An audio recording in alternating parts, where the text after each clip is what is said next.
Buenas tardes, señoras y señores. Vamos a comenzar.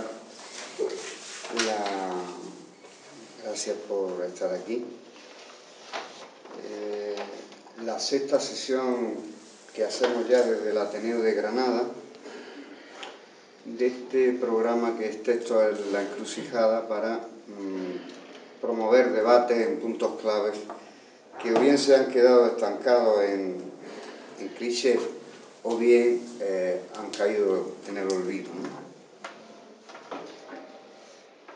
Hoy estará con nosotros Juan Irigoyen para presentarnos un libro que es Después de la lluvia, sobre la ambigua modernidad española. Un texto de Eduardo Subirás de los años 90, tras la experiencia retórica de la gran conmemoración del 92. Una crítica ácida que pone el punto sobre la IES de los déficits y tropiezos de la renqueante modernización del Estado y de la sociedad española. Juan Irigoyen es doctor en Sociología por la Universidad de Granada, es profesor titular de Sociología en esta universidad y profesor colaborador en la Escuela Andaluza de Salud Pública. Ha ejercido como docente en disciplinas en distintas instituciones y programas docentes en las materias de salud, educación y administración pública. Ha colaborado en numerosas investigaciones y actividades profesionales en distintos campos. Ha publicado varios libros como analista francotirador y también de forma colectiva. Ha redactado numerosos artículos en revistas científicas y profesionales siguiendo la línea de una pasión que en él no cesa de insistir: el cambio social, la estructuración y dinámica de las organizaciones complejas, los movimientos sociales, poniendo especial empeño en aquellos aspectos que atañen a la salud y a la educación. Como miembro de la Asociación Andaluza de Sociología, sigue distintas líneas de investigaciones tales como el hecho religioso, sociología de la familia, género y edad, filosofía de las ciencias sociales, sociología del conocimiento y de la ciencia, teoría sociopolítica, tecnología de la información y de la comunicación y, sobre todo, la que he dicho antes, investiga los movimientos sociales y las organizaciones complejas. En este sentido, he de decir que tuve con él un primer encuentro hace ya algunos años para tratar un tema que nos acuciaba a todos.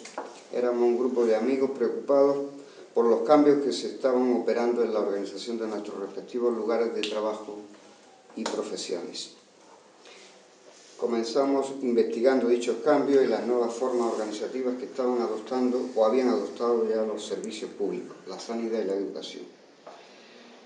Y así, manteniendo unas cuantas reuniones, contrastando nuestras apreciaciones y opiniones y tras no pocas lecturas no siempre gratas, nos dimos cuenta de que en ese proceso de cambio había elementos organizativos concomitantes en la industria, los servicios y las instituciones, de modo que el Estado relativamente soberano que conocíamos aparecía ante nuestros ojos dinamitado por nuevas formas diseñadas para calificar y evaluar supuestamente los rendimientos y la satisfacción de los clientes. El Estado y la política se habían esfumado, dejando manos libres a la agencia y a la experticia que comporta.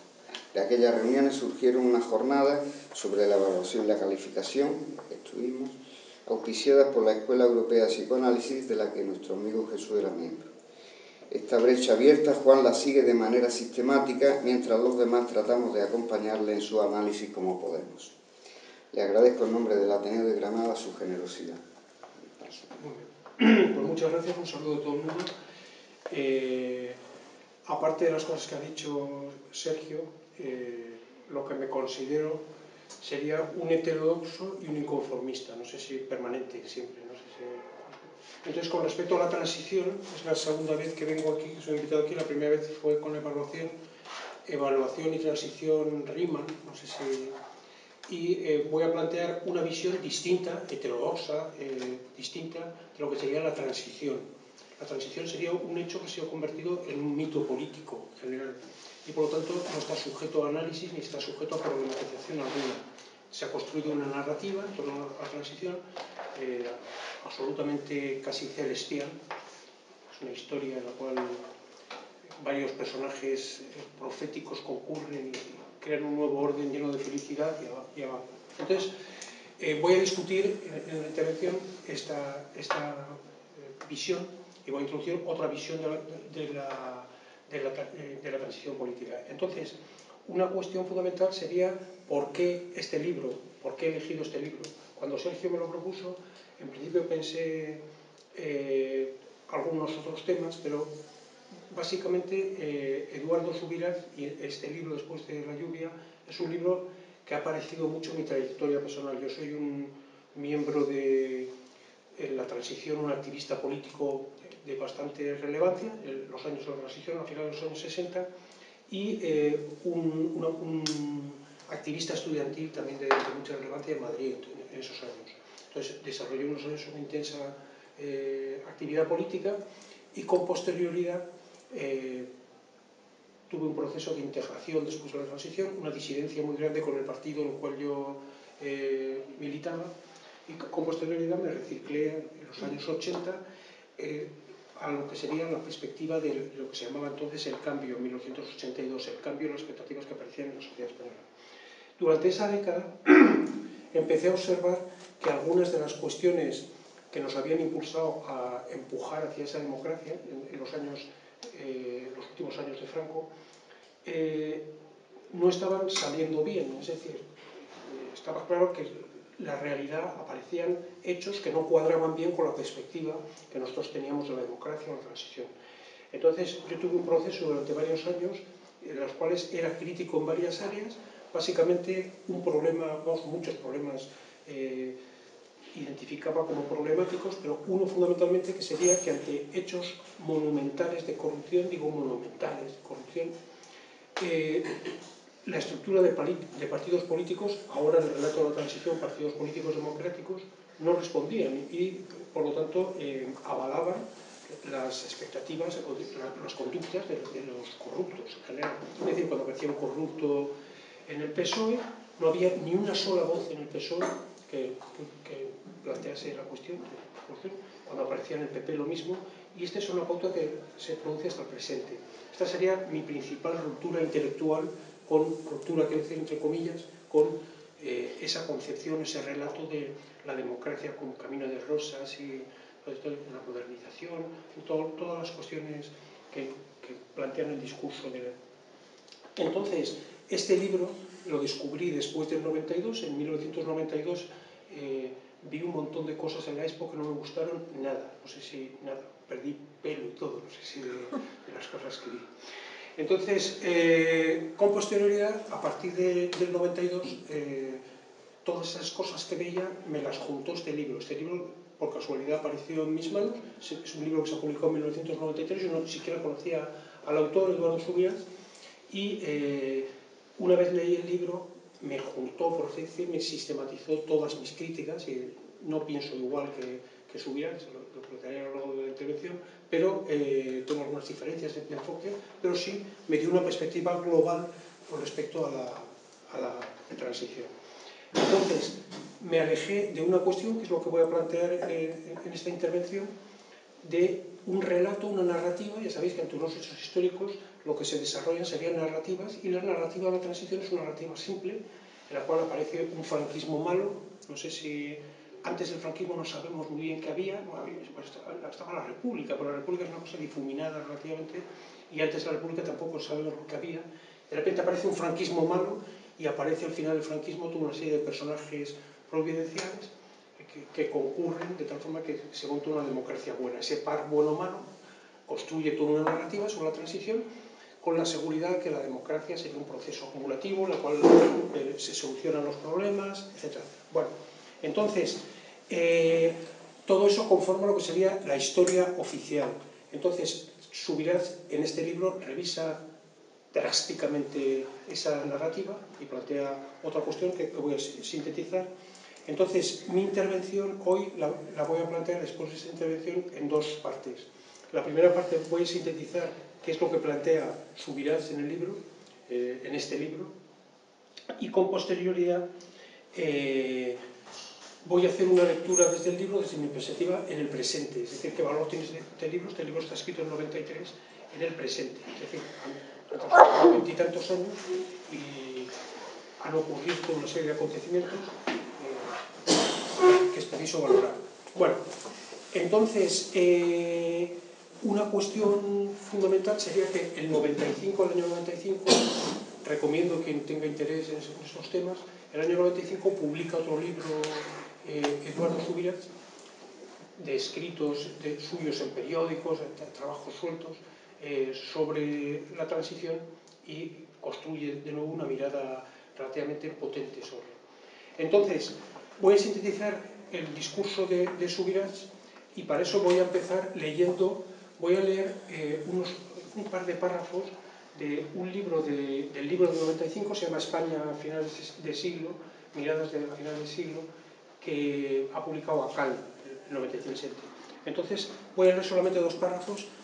Insisto que es el 95. Dice: solamente nos quedan por ver algunas escenas finales, cuadros de corrupción y desengaño, escenas de vulgaridad, melodramáticamente realzadas por la gesticulación grotesca de la villanía política. Paisajes de una decrepitud artificiosamente prolongada y una infinita decepción social. El frágil proyecto democrático español, socavado tozudamente, dejando a paso golpes el consiguiente vacío, un vacío político, vacío intelectual, social, y el sentimiento de inseguridad y de un generalizado estado de apatía. La esperanza de cambio histórico y de una nueva era democrática, cuyos signos se esgrimieron en los años 80 con una inconfundible altisonancia retórica y con una precariedad intelectual igualmente manifiesta, se apaga lentamente, cediendo lugar a una conciencia social más sobria y mediocre, que acepta las cosas como vienen y está dispuesta a claudicar ante el panorama de la miseria intelectual y social que la nación está llamada a brindar en el próximo futuro. Esta frase la suscribiría hoy, no sé si buscaría los periódicos en los cuales la he escrito hoy, no sé si. Entonces existen vínculos, que es lo que voy a tratar al final de la intervención, entre la crítica de Subirats, que hace en los años 90, en una década de gobierno socialista, la hace inmediatamente después de la Expo del 92, y con posterioridad el presente.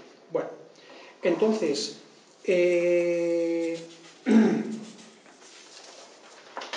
la primera cuestión, por hacer una síntesis rápida, la primera cuestión fundamental sería la siguiente. Voy a contrastar con el relato, con la narrativa que se ha montado sobre la transición.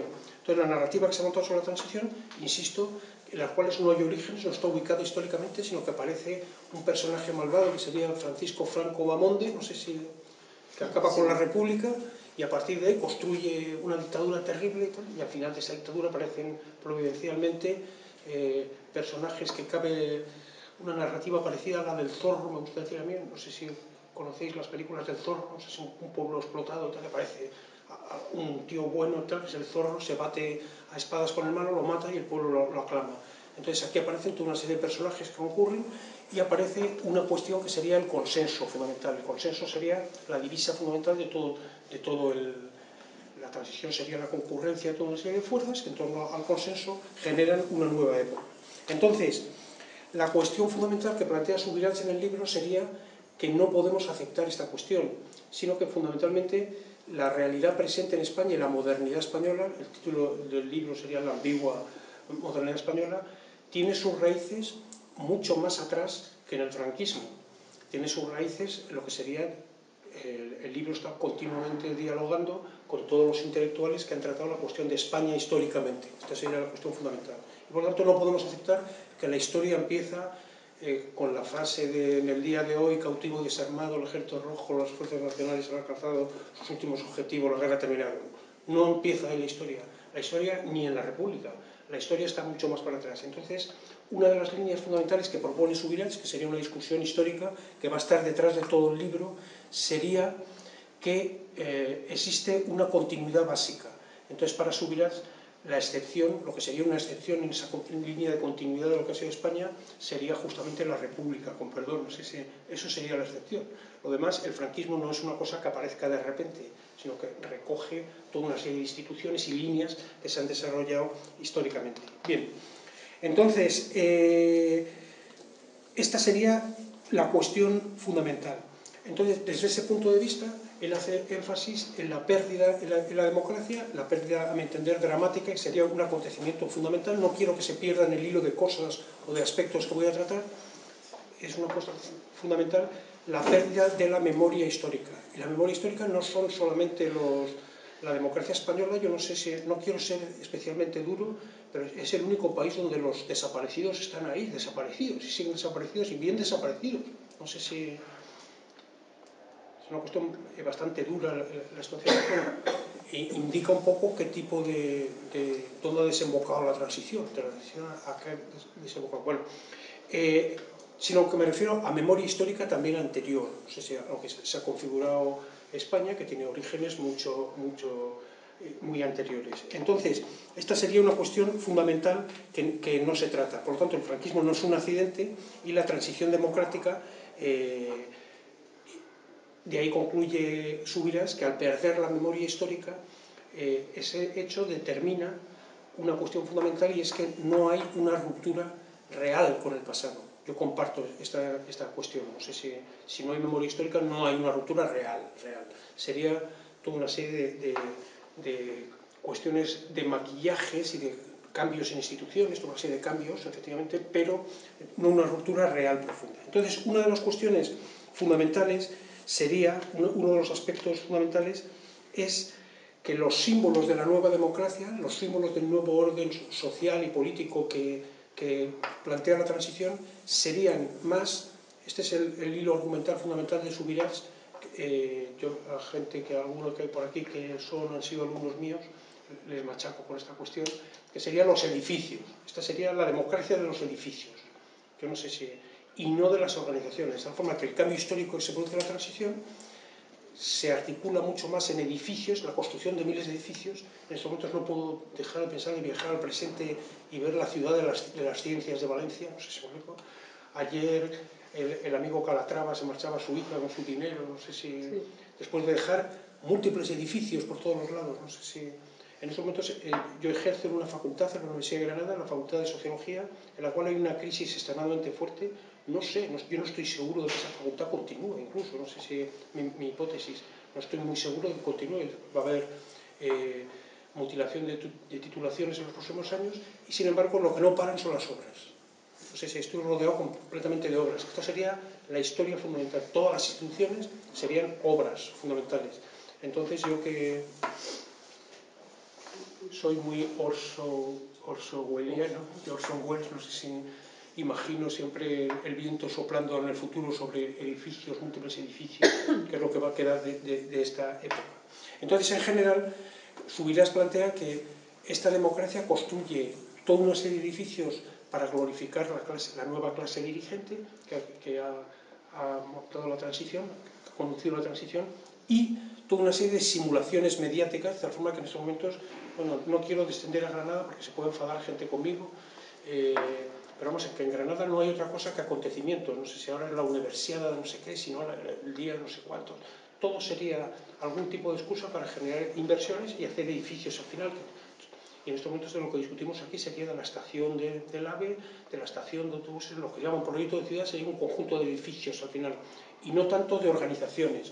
Entonces, lo que Subirás plantea en el libro, muy crudamente, sería que la educación, la administración, la forma de ejercer el poder, la forma de desarrollar el Estado, ha cambiado poco con respecto al franquismo. Ahora plantearé toda una serie de cuestiones. Y lo que han cambiado más serían los edificios, los simulacros mediáticos, de tal forma que se introduce lo que él llama una modernización mediática, una modernización con perdón, de chicas de largas piernas, escenificaciones posmodernas, los gurruchagas en los años 80, las grandes imágenes, colas de imágenes modernas, los trenes de alta velocidad, en fin, toda una serie de imágenes, pero lo que una auténtica democracia con respecto al franquismo tendría que haberse planteado sería construir organizaciones diferentes, un Estado que dialogue con la gente, que haya cauces reales de participación, un Estado que se tomen decisiones con respecto a pluralismo. Entonces, en todos estos aspectos, en general, los cambios, el texto de Subirás plantea, es muy escéptico con respecto a estos cambios, y plantea que los usos del poder serían prácticamente semejantes. No sé si, por poner ejemplos, me voy a arriesgar y voy a bajar a Granada para que se entienda y tal. Pues aquí hay alcaldes progresistas que montan un parque García Lorca, y cuando un tipo como Muñoz Molina dice, no me gusta el parque, son los expertos, no sé, parque los expertos, y yo, no sé si esto por encima de, he ganado las elecciones, no sé si Por lo tanto, si gano las elecciones, está claro que hago lo que me da la gana. No sé si mis expertos me deciden. Sería una forma muy franquista en ese sentido, y muy española, retrotrayéndonos mucho más allá del franquismo, de ejercicio del poder. Bien, entonces, para Subirás, fundamentalmente,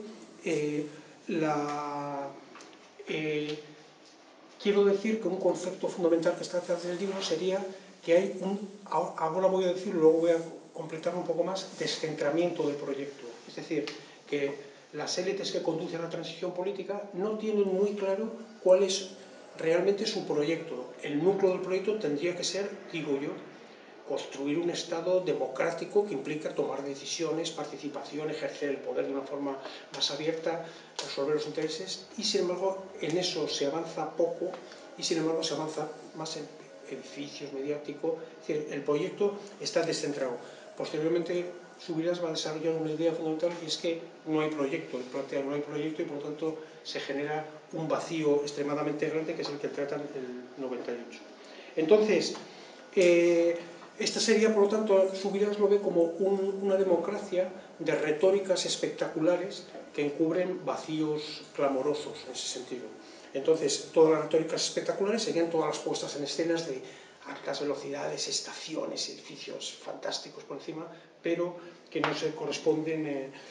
Entonces, en ese sentido hay un vínculo con el pasado, y perdón porque no quiero ser hiriente, porque ahora estoy reproduciendo las cuestiones de Subirás, que sería para los que hemos vivido el franquismo. Yo tengo una edad que he vivido en los últimos años el franquismo sería una enorme miseria cotidiana de todos nosotros, y luego una grandeur de los altavoces. No sé si me nos rodean los altavoces, España, no sé si me nos rodeaba España, frente a la miseria cotidiana que tú vivías, los altavoces. Entonces